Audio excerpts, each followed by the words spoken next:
hey, I have enough of projects, I have enough of customers, I have enough of deadlines. Hey, let's be a developer advocate, because I know, like, I can come to the stage, do my talk. If people don't listen to me afterwards, that's fine.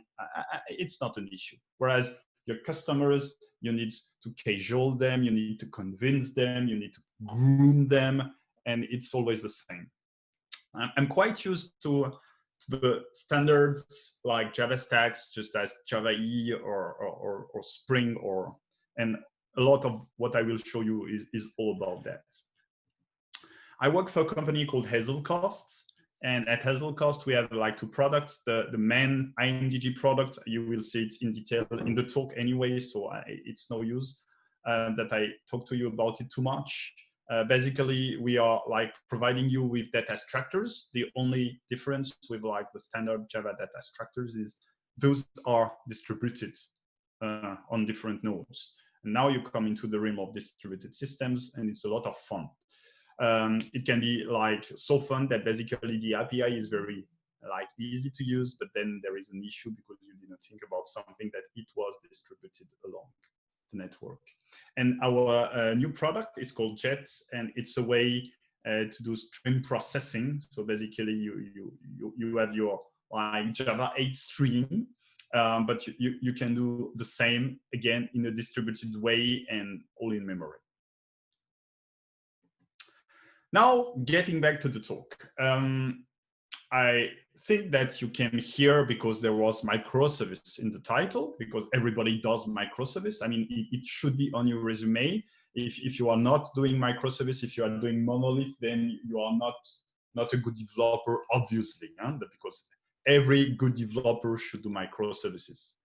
And if we go to the site that tries to define microservices, that might install a site, for example, we see that there are a couple of points that says, oh, you are doing microservices or not. So in general, what people do is componentization. I mean, that's very easy for us because we have like, already we think about modules, we think about jars, we think about like this modularization. So we are used to it. So we do the same. Then we have a dedicated jar, a dedicated package for that. That's pretty easy. Like smart endpoints and dump pipes, well, exactly what we are doing when we are doing like REST endpoint. It's like normal. You are using the HTTP channel, and then you are like sending data, and then the endpoint itself like is the one doing the business logic. Decentralized governance, yeah, they are not coupled together. There is no single point where every microservice must register in general. Decentralized data management as well. Every microservice should have its own like data store. Infrastructure automation is just required, because once you start having like 10, 100,000 of microservices, you cannot like manage them individually manually. You need to have some degree of automation. You design for failure, where I hope you already do, because otherwise it's a mess. If you've got a failure in your communication, you must handle that failure. The benefit is evolutionary design, so it's not a requirement. It means that first you can decide on an architecture, then you set up your microservices, and then you can design to change things a bit. And then if you change like one service here, then it shouldn't, because they are decoupled, it shouldn't impact the other service here. So you can like not do like very strong architecture decision upfront, which is good. The last before point is organized around business capabilities. So you know about bounded domains, you know about domain-driven design. So you have all your business capability wrapped in one service. And comes the last problem. Like at this point, in general, everybody says, okay, yeah, I'm doing that. And now comes the last point. And the last point is about product and not projects. The difference being that like a project has a start date and an end date and a budget before this start date and this end date. And the product has a start date and a recurring budget, and there is no end date. And in general, what happens is this is not the case.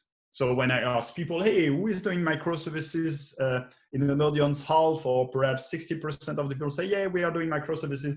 Then I list all the points, and there are less and less people doing that up until the last point. And the last point in general, in a room of, let's say, 50 people, there are 1 or 2 people like really doing products that have no projects. So no end dates, because we like to have everything with an end date, because there is a budget and you cannot go over the budget. I mean, you have been working in projects, so you know what I mean. So just to say, if you are not doing microservices, that's fine, huh? Because not a lot of people are doing them anyway. And one of the benefits of microservices is scalability.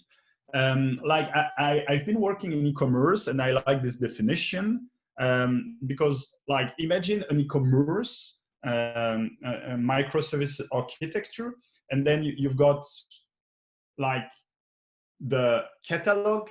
So you've got all the products that are referenced and they are displayed, and then there is this cart where you take a product and you put it in the cart. And then you go on the checkout, then you go on the payment. And if you imagine it, and every one of those like features can be a microservice. And like normally what is the thing is, if you have everything into a monolith, and everybody understands that there are a lot more people browsing the catalog than people actually doing the payment. Is the pipeline, it's a funnel. So basically, the funnel is getting less and less people. And if you have a monolith and you need to scale to have like more people browsing the catalog, then you will scale everything in the same way, so that you will scale the payment, although not a lot of people are using the payment feature anyway. But if you put every one of those features in their dedicated components, then you can scale them independently and according to the needs. So perhaps if you have 100 people browsing the catalog for 1 people doing the payment, then you can keep this ratio when you scale, and everything will be fine. So you will get like rationalize your infrastructure, especially if you are using the cloud, then it will keep your costs down, which is good.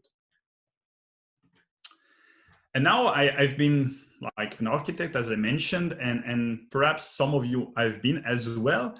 And perhaps you can tell me whether you are an architect and a developer, and who spots what difference between the two. You can write down in the chat if you spot a difference or not. And it's fine if you don't have the right answer.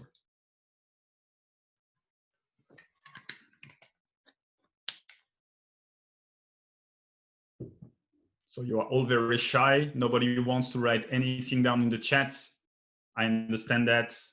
I know that OSIs are very shy, so that's fine. So the answer is basically on the left, it's an API call inside the JVM, and on the right, it's a microservice call. I mean, you can see it, right? Of course, it's a joke. Like, as an architect, we don't care. For us, it's just boxes and arrows. But for developers, we will need to implement that stuff. It's not that easy, because like if I tell you on the right it's a microservice call, then you think about, oh, we are going into the realm of the network, into the realm of like distributed systems. And it's going to be very, very hard, because first, well, it's going to be slow. Like if we do like a call of a method inside the JVM, or if you do an HTTP call, it's going to be a mess. It's going to be like 10, 100, 1,000 times slower. And the problem is, in your microservice architecture, each microservice calls another one. Like perhaps you might have a chain of like 5 or 6 calls. And all those calls, then they stack up. And in the end, it's a long, long time. So it's super slow. And of course, you have these like fun stuff. I love this, like the fallacies of distributed computing, that tells you that that should be actually printed in every office. if you are doing development, you should like print that, put it in every office. And the first one is the network is reliable. And I'm sorry, but that's the problem. Like you are doing a call inside the JVM, either it succeeds or it fails with an exception. But with distributed computing, with network, you might do a call and you never get any answer, whether like success or failure.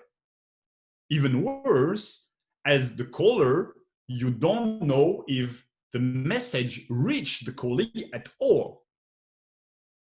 So that's the fun of distributed computing. So basically, my previous diagram now looks like that. So before reaching B, you actually need to go through a lot of layers. It can be like physical layers, can be network layers, can be anything. But I mentioned the return, actually the response. So basically it's like that. Now you understand that it's not as easy as having a box and an arrow. Like you are doing microservices, you are doing network calls, even HTTP calls. It's going to be super slow if you've got ever a response.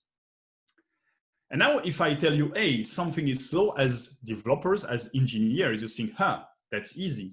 We just cache the response. So once we've got the response, we cache it. So the next time, we don't need to do the call anymore.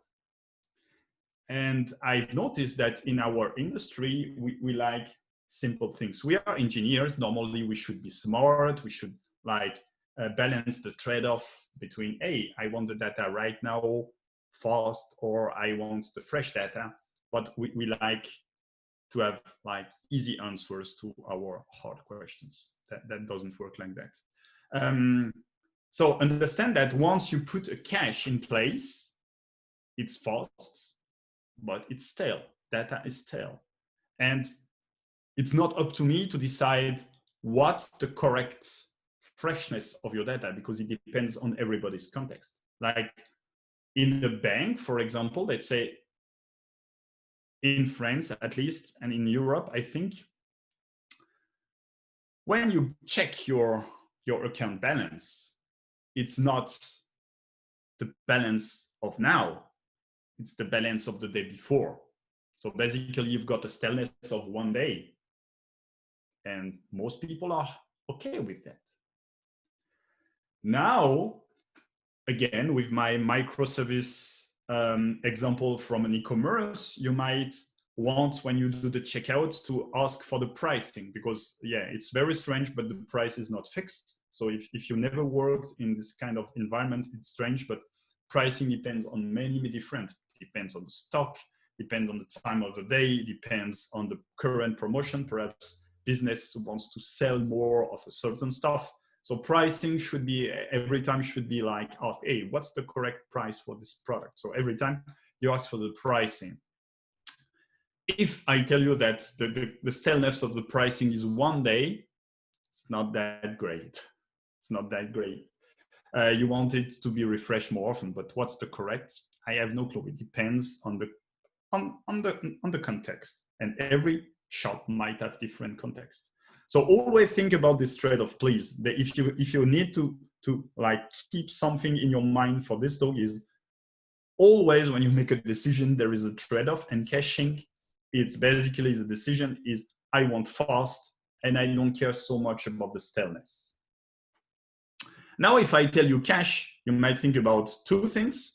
You might think about this quote that there are two hard things in computer science: cache invalidation, naming things, and off by one error.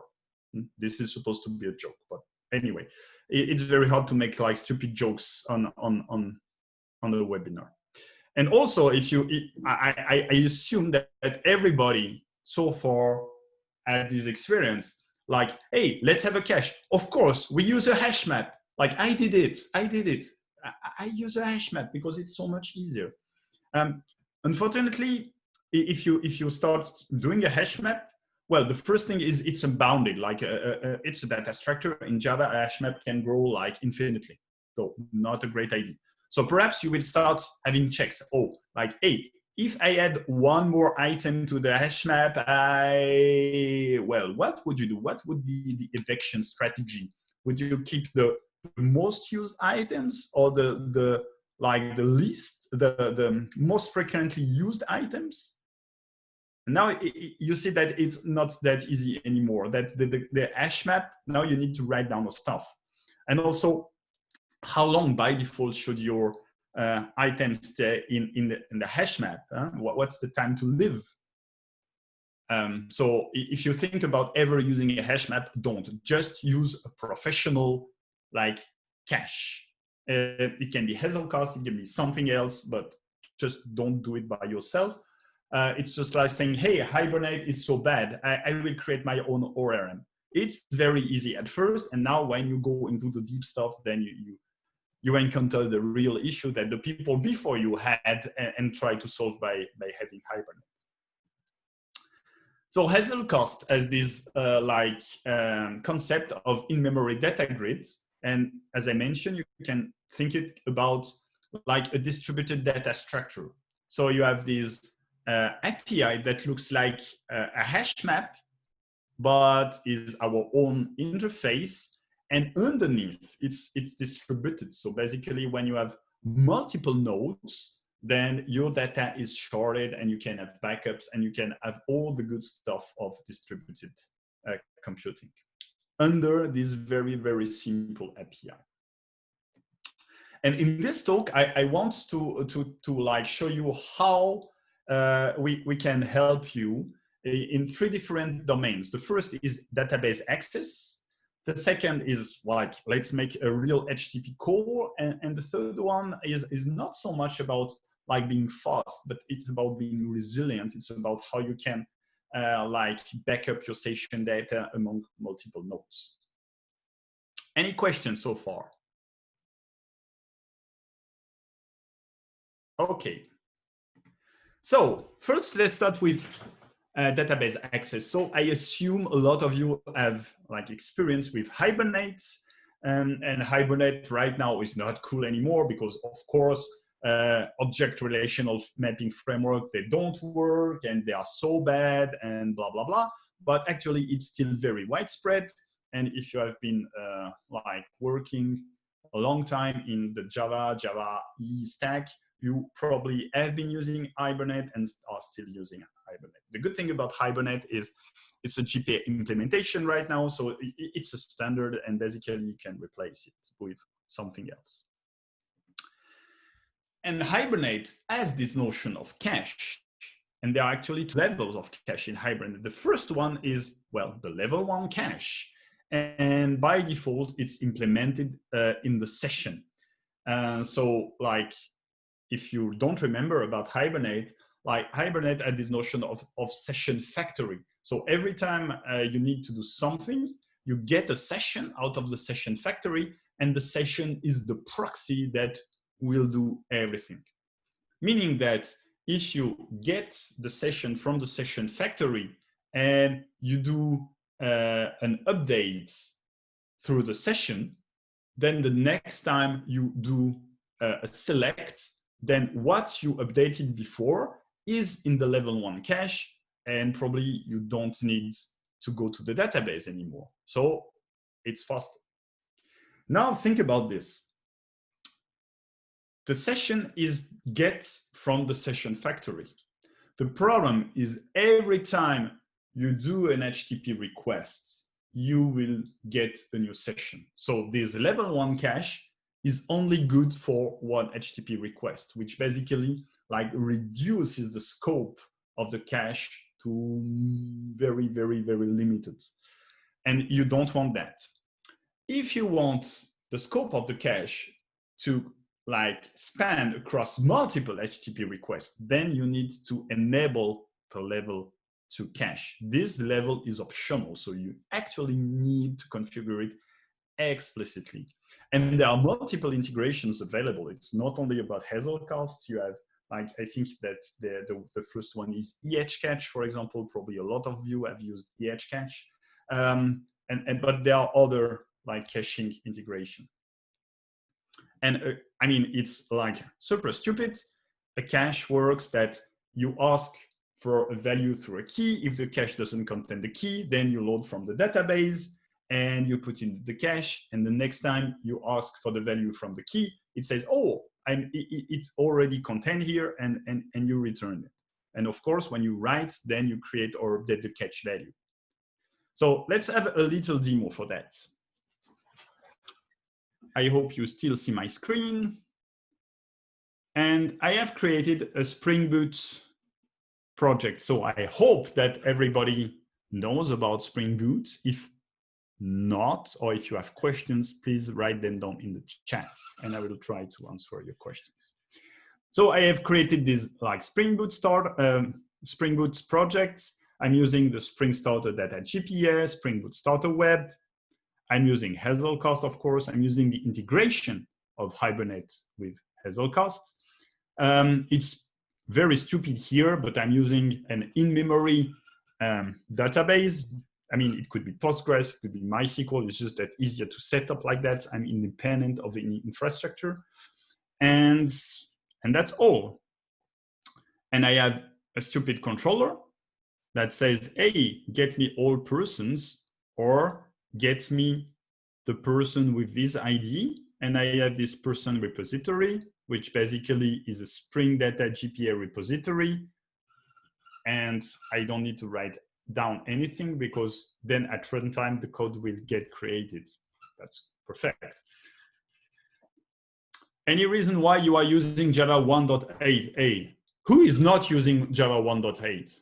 No, that's a joke. I'm using Java 1.8 because Hazelcast is compatible with Java 1.8, and I could use Java 11 or Java 14. But because, I mean, why should I? You don't want to have my modules or anything. It's the simplest one I can do. But there is no real reason for that. Other questions? Okay, so I have these like data.sql stuff, which basically means that because I'm using Spring Data GPA, I'm using Spring Boot Starter Data GPA, it will read this file and it will execute the query when I start the application. So let's start the application.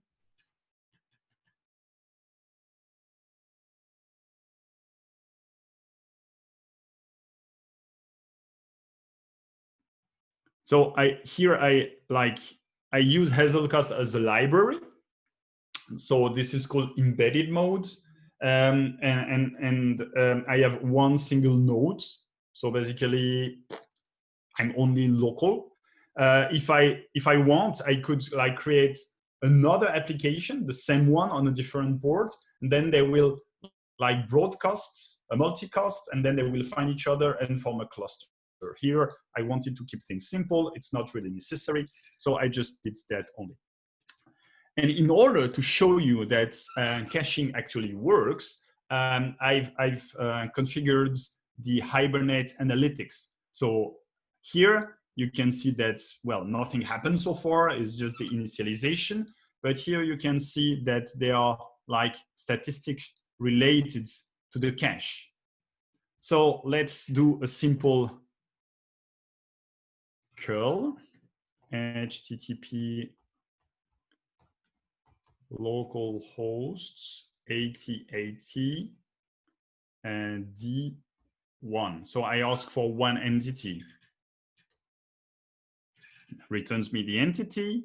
And also here you can see about the statistics that actually there was no hits, but one miss and one put. Like basically the cache was cold. There was nothing in the cache, completely empty. And so it got the entity from the database, put in the cache, and returned it to me.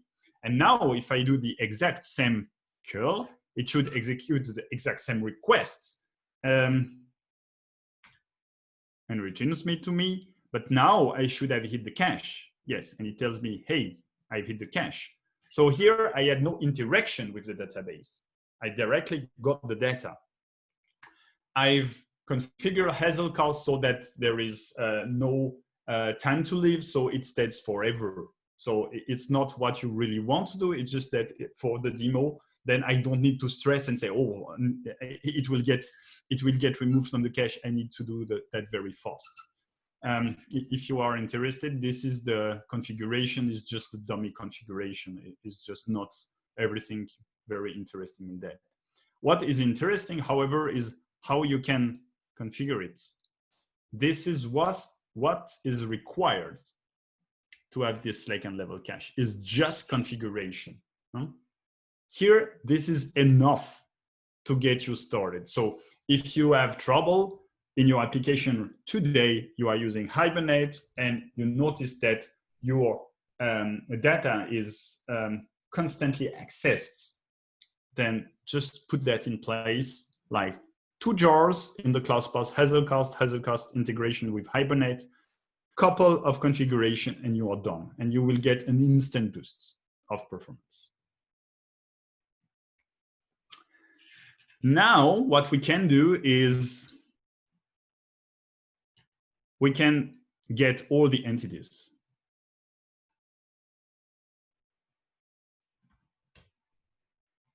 We can get all the entities.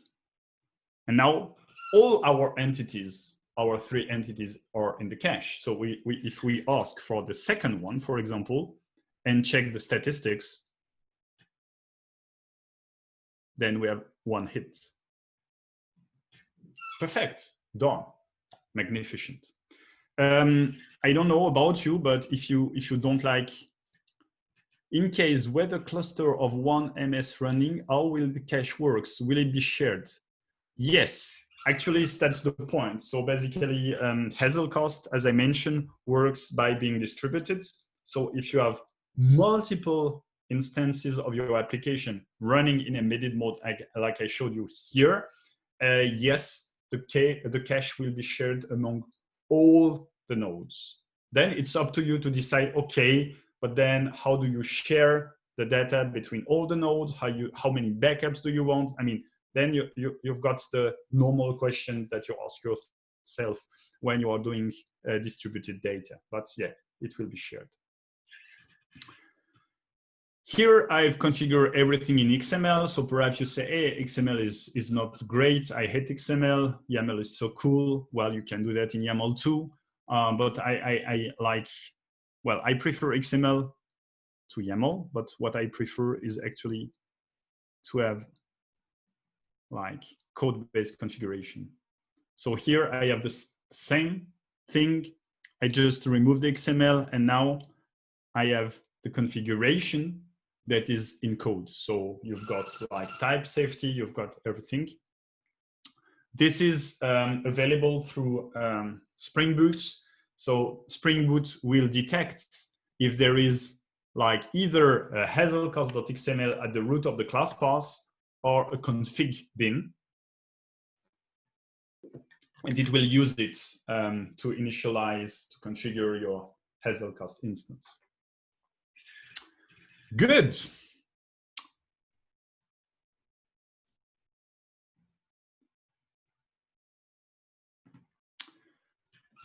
Now, of course, we are using Hibernate, and we are using the cache through a pattern. So basically, every time we go to the database, we must go through the cache, and Hibernate is using that.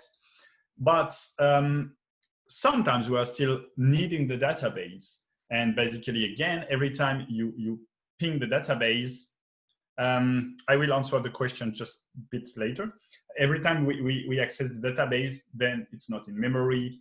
It's slower. So one alternative to that, if you want to be like really fast, is to do everything in memory. So you would preload the cache with everything from the database, and then your application can only interact with the cache. And when you do writes, then you have an async thread that will write down to the database. Then you are very fast. Of course, again, it's the trade-off, because you can be very fast, but what happens is that if for any reason the node is killed, then everything that is in memory and that has not been persisted to the database will be lost. So you get faster, but you lose consistency. It's up to you.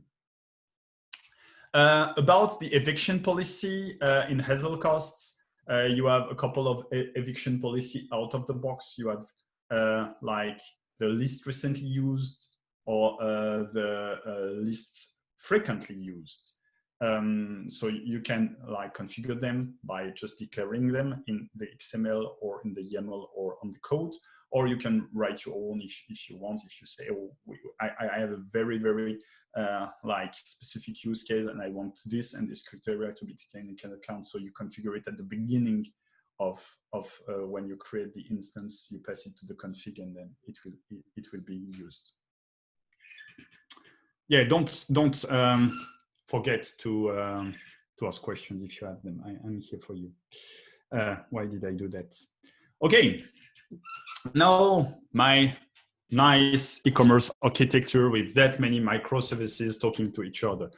In that case, I will probably want to do HTTP calls. And as I mentioned before, I want to cache the response of the HTTP call because it's a long time. And perhaps at some point, I won't get any response at all. So I want to cache just in case. We could do that manually, but actually there is a Java API that is like good for that. It's called JCache. So probably you are aware of JCache. It's a specification. And then you have multiple implementation. And guess what? Hazelcast is one of them. Also, what's good is you have like an integration of Spring with JCache. So in general, you have JCache and the implementation, but here you have like Spring Cache, JCache, and the implementation. And thing is, it's just a lot of work for nothing. So what I will just show you is just how to have like Spring Cache and the implementation, in that case, Hazelcast. So I've added a couple of endpoints.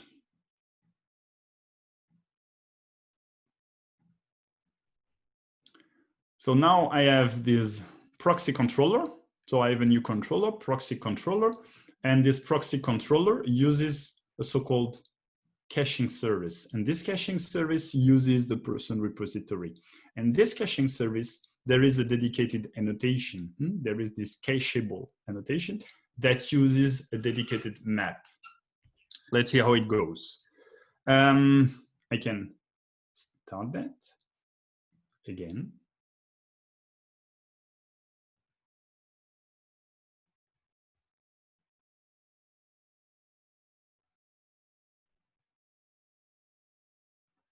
I still have the statistics, but it won't be like super useful.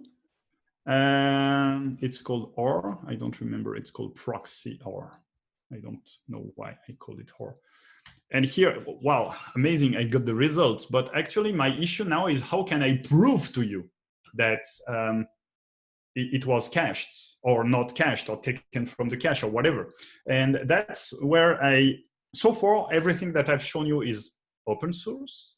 Now I need to show you something that is not open source. That is our like monitoring dashboard. And I need to find where it is. Here it is. And so it's starts.sh and it's slash and it's 8081. Nope, it's the opposite.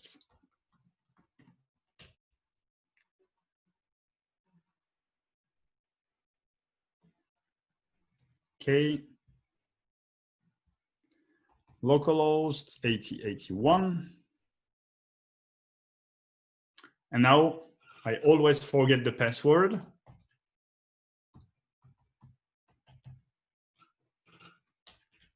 Yes, I knew it. I knew it.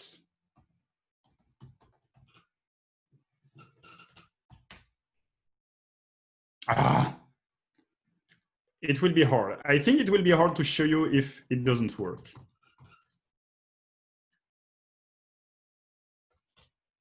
Yes, I got it. So here we see that we have one member because I have only one application running in embedded mode. And I have 3 maps. Here is the database that I used previously. Here is a service that I'm using right now. And we can see that I have one entry. And there was one get, which didn't work, and one put, which worked, and 0 ifs. Now, if I redo the same query, then I have 2 gets, and at some point I will get a hit, but it's refreshed, like not in sync. Okay, so I have 2 gets, 1 hit. I still have 1 entity in my map. Now I will query for another entity, the second one.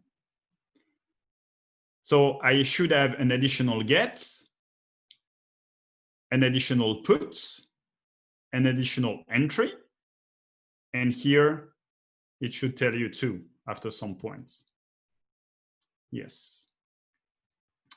So now with this dashboard, I can actually show you that, yeah, the cache actually works. There is no way actually to do that. The problem is with Hibernate, it's possible to put everything into the cache. With like caching frameworks, it's not possible. The only reason is if here I have, let's say, let's decide I want to have something like that. I want to have a list of person or a set of person.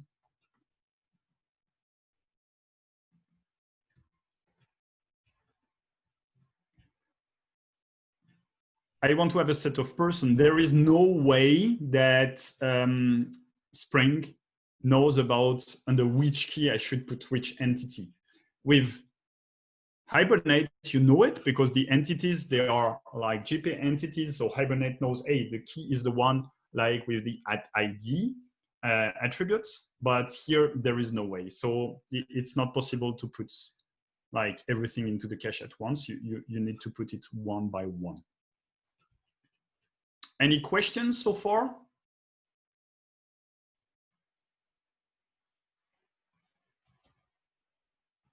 Okay, so let's go a bit further. Last point, the session data. So we like our architecture to be stateless. There are a lot of stuff is done to have stateless workloads. The problem is like reality doesn't work like that. In general, you have like a session ID that is set on the first time you go to a web server. Then it assigns you a Tomcat node or a Jetty node, or well, it's an application server node. And the next time you do a query, the web server will check the session ID and reassign you to the same node. The reason for that is basically that here you have states. So there is a question about the cacheable service. So let me get back. So the question is exactly that. What does this cacheable service does? Yeah, this cacheable service does is basically every time you go through this method, basically it's Spring. So there is like a proxy when you at runtime. So before going to this person get person ID, you go through this proxy method. And this proxy method will say, oh, please look in the like map called service, which is, I've stopped it. It was the previous one, and check if there is an entry which has this ID. If it has, then returns it. If it hasn't, then call this real method. And afterwards, here, like put in the service map the entry with ID as key and person as value. Does that answer the question? Yes, perfect. Okay, so back on this architecture. So yeah, like here in this data store, you probably have, I don't know, cart data, because you don't want to persist the cards to the database at every change, because it would be too time consuming. So you don't want to lose your card. The problem is at some point this node will fail. It's not if it fails, it's when it fails. And you want this store to be persisted so that the next request say, oh, here I don't have this node anymore, so I redirect this request to this new node, and this new node must have like the content of the card. Otherwise, that means that every time your node fails, then your users, they lose their state. And if you are in an e-commerce scenario with the state being the cards, then it can spell a lot of like lost revenue. So you don't want that. So is there any standard, just like we had Jcache and GPA, and no, there is no standard. If you want to do that, you are on your own. However, Hazelcast allows you to do that through multiple integration points. So the easiest one is to do a filter-based integration. The second one is to use Spring Session. So we are in implementation of Spring Session. The third one is you can do direct Tomcat integration. So either you configure it on Tomcat if you are running Tomcat like dedicated, if you're running a war, or using Spring Boot directly, then you use Tomcat embedded, then you can configure it, or it works also for Jetty. And let's do our last demo. So the last demo is the following.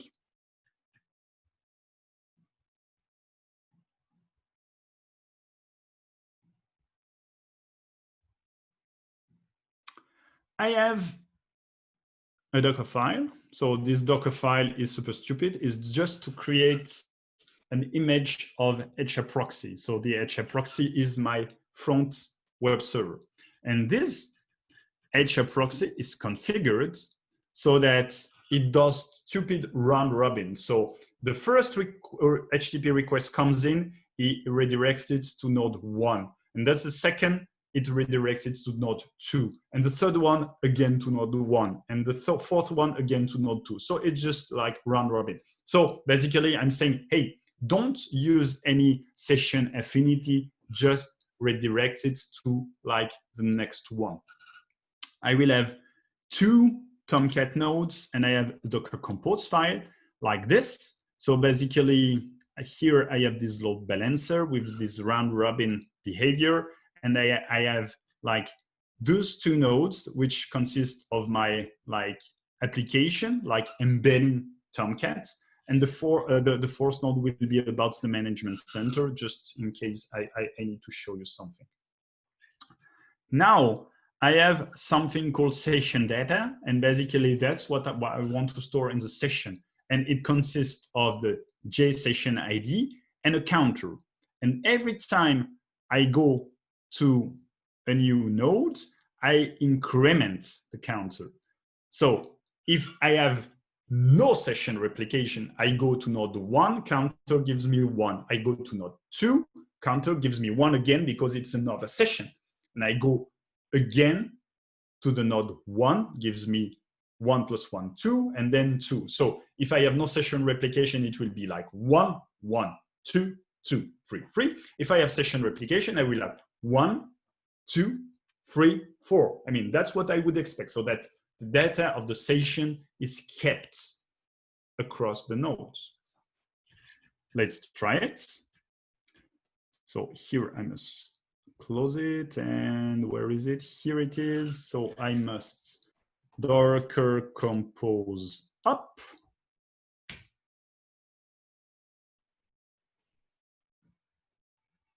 So I have my 2 nodes, my Spring Boot starter, I have the management center, I have the load balancer.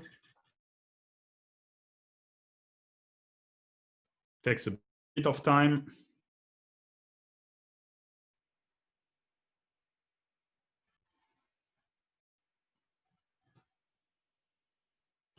So now server Tomcat is up, Tomcat 2 is up, so both are ups. Now I should switch that off, and now I do localhost, and I do session. So this is what is returned. This was my first request on my first node, and now this should have been like replicated to my other node. And now my next request, I will make it to the second node automatically because of this like round robin policy. And it should, if I told you, if I configure everything correctly, it should return me 2 and keep the same session ID. Yes, it works. Yes, it works. Yes, it works. So now, though I have this round robin behavior, like the data, the session data is shared across both nodes.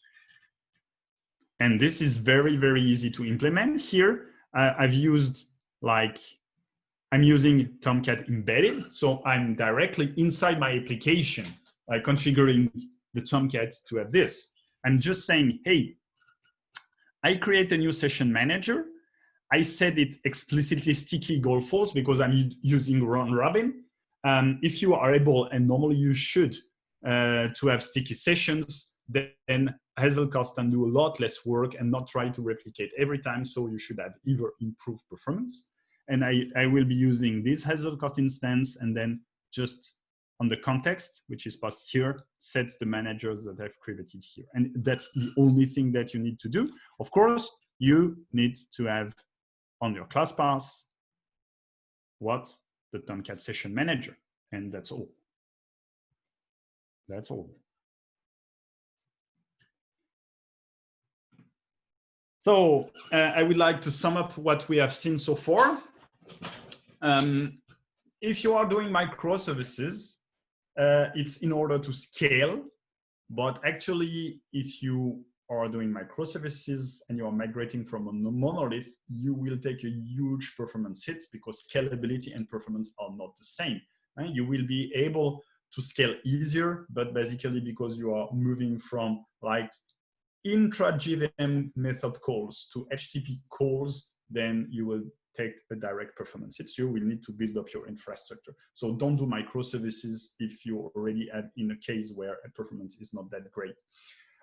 Once you notice that performance is impacted, you might think that like go to caching, because caching will help you with performance. Again, repeating it, there is a trade-off. The cost is that the data will be stale, and it's up to you to decide how stale it can be. How can like MDG help you with that? Well, we have integration points all along this path. So the first one at the lowest level is like traditional database access. So if you're using Hibernate, we can cache data from the database. If you are using microservices, HTTP calls between two services, then we can cache the results like of those HTTP calls. And finally, at the edge, at the server application server level, if you want to keep like session data and you need to replicate it, then basically we can help you with that. So I have a question: is how fast is the replication? And it's very hard for me to like have a very straightforward answer. And the answer, it will be, it depends. So first is, I mean, if you are replicating data between two nodes that are on the same local network, it's faster than if you are in different, I don't know, AWS zones. So that's the first thing. I mean, the closer your nodes are together, the faster it is. The second is how many backup do you want? Like, thing is, if you have no backup, data will be shorted. If you have no backup, then if one node fails, then you lose all your data. So probably you want at least one backup. Perhaps you want more backup just to feel safer. But the more backup you want, then the slower it will be. And the third question is, do you want consistency or do you want availability? Like Hazelcast by default is like, you know about the CAP theorem that says that between consistency, availability, and partition resilience, then you can choose two. Of course, since we are doing distributed computing, we have like partition resilience. So it's between consistency and availability. By default, Hazelcast is available. So we will answer you no matter what, even if the data might not have been replicated. And if you really, really want to be sure about the results, then you need to ask for consistency, but then you don't have availability, meaning that in some case, you won't get any answer. So that's again, that's a trade-off you need to think about. So available will be faster and consistency will be slower. So there are many, many factors that might influence you. So it's not an easy question. There are many factors. You need to account everything and need to think for yourself what's the best for you. So thanks for your attention. You can read my blog. I try to publish weekly blog posts, always on Sunday evening. Well, Sunday evening, my time zone. Perhaps for you, it will be Monday morning. You can follow me on Twitter. I will be very happy if you do, because then I can show my boss that my salary is earned. That's, I can now spread the good word. And more importantly, above all, if you want to redo the same demos on your machine, then you can access this link, which is a GitHub repository, and you can clone it, you can try it, you can have fun. And now I'm done. So perhaps if there are questions, I will be happy to answer them. I'm back. Thanks a lot, Nicolas. It was pretty good presentation, along with a lot of knowledge about microservices and also what Hazelcast has to offer to solve those problems of scalability and availability. I would like to ask any of the attendees if they have got any questions or any suggestions or feedbacks. Let's wait for 1 minute to see if we got any questions. I wanted to say thanks. Good presentation. Thanks. Thanks a lot.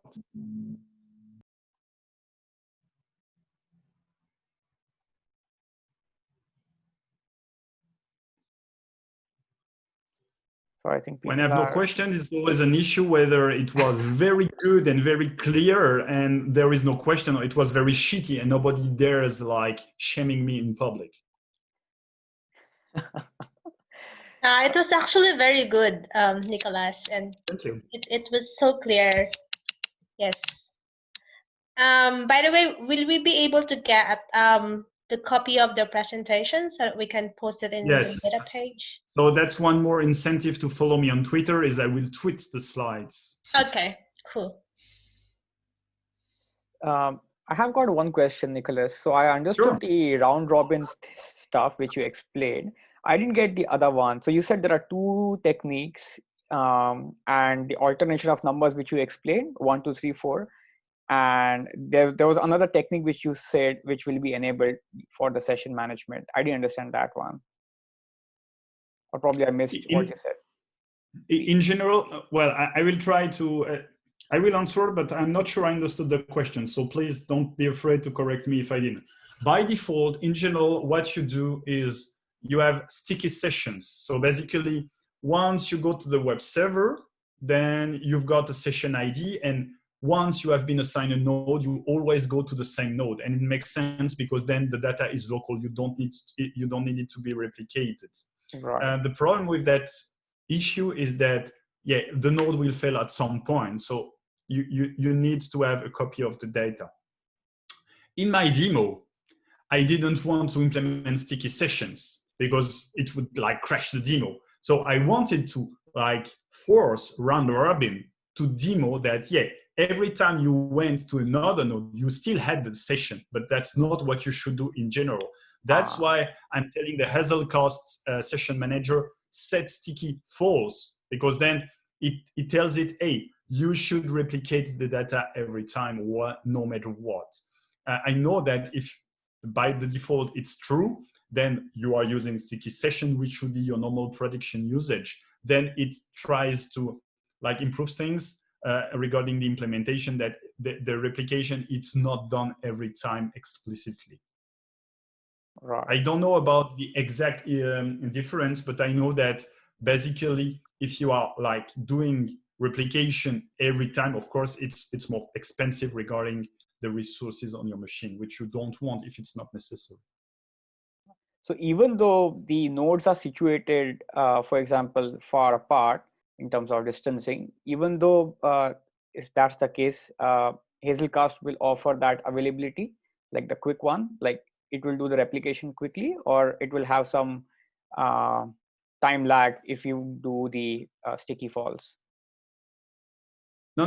Again, I avoid things like fast or quick or whatever. It's faster or quicker or whatever. So the more backup, for example, the more backups of the data you want to have, and you can configure it. Like imagine you have like 3 nodes, your data is sharded, so you've got 1/3 of all data on all nodes. And you just want one backup, meaning that the data will be replicated on one another node. Mm-hmm. Then it's actually faster than if you want to replicate the data on 2 other nodes. Yes.